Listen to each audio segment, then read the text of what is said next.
My best friend I ever had in my life passed away. 6 months later, I was the MC at his daughter's wedding. Okay, it's emotional there, but I was also the first dance.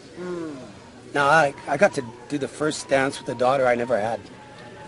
Oh, man. I'm telling anybody out there, don't miss that chance.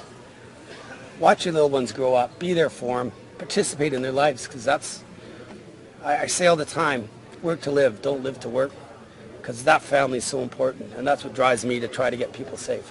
Of all the instructors that I could handpick, I would handpick an instructor with your story, because you care.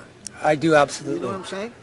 I do, and you're not doing it just because it was a passive thing and it's something to do. You are emotionally connected to that. Absolutely, and I tell you, I'm sometimes choke up. Yeah, but that's good. But I have huge payback. I've had phone calls, people from 3-4 years later saying, Gary, my wife told me I had to call you.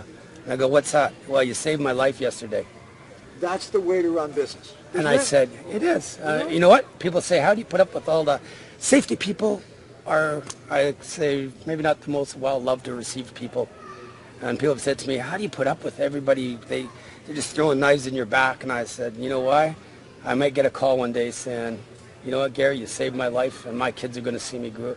I'm going to be there. And I go, all right, I can do that. Many nights I go home going, why am I doing this? Because it's a very hard sell, but it's a sell well worth. And at Safety Driven, that's how we all are. There's not a person there that doesn't care. They're not there. We're a nonprofit.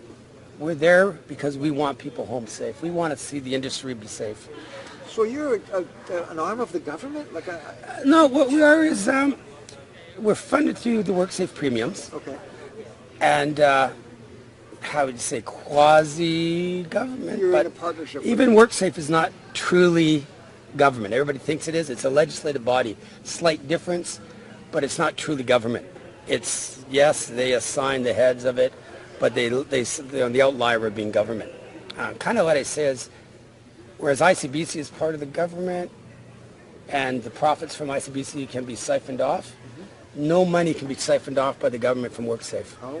So all the money in the premiums and that goes into WorkSafe is for the safety of the people, and that's what it is. I'm not a WorkSafe representative. They might correct me a bit on that. Sure. I mean, it's but there it is. And that's I think the big distinguishing point is they're not a profit agency either.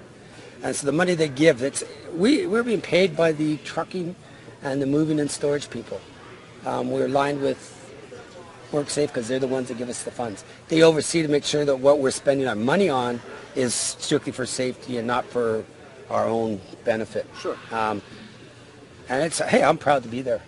So do you do remote work, like you go to their place, or do you have places where you teach as well? Right now, our main sponsor is the BCTA, British Columbia Trucking Association, and we're located, our offices are above them, and we have use at this time of their training facility below, and we try to keep it all there, just to keep the cost down. Are you ever going to go remote? Our plans are, if we have people up in Prince George that need training or advice, we will go up there. We try to group it as, okay, I'm in Prince George, then I can go to Dawson Creek, then I go to Williams, and do a loop.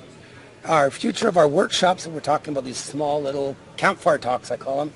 Sit around and have a good campfire talk with Gary or Earl or Jimmy or Hardeep. Sit down and have a good talk with us, and hopefully you walk out of there saying, man, that wasn't painful at all, and I learned a lot. Yeah. And you know what? It makes sense. Those regulations sometimes are written vague, for a purpose, because they've got to cover a huge area. Sure. So we want to shrink it down for you and let you understand yours.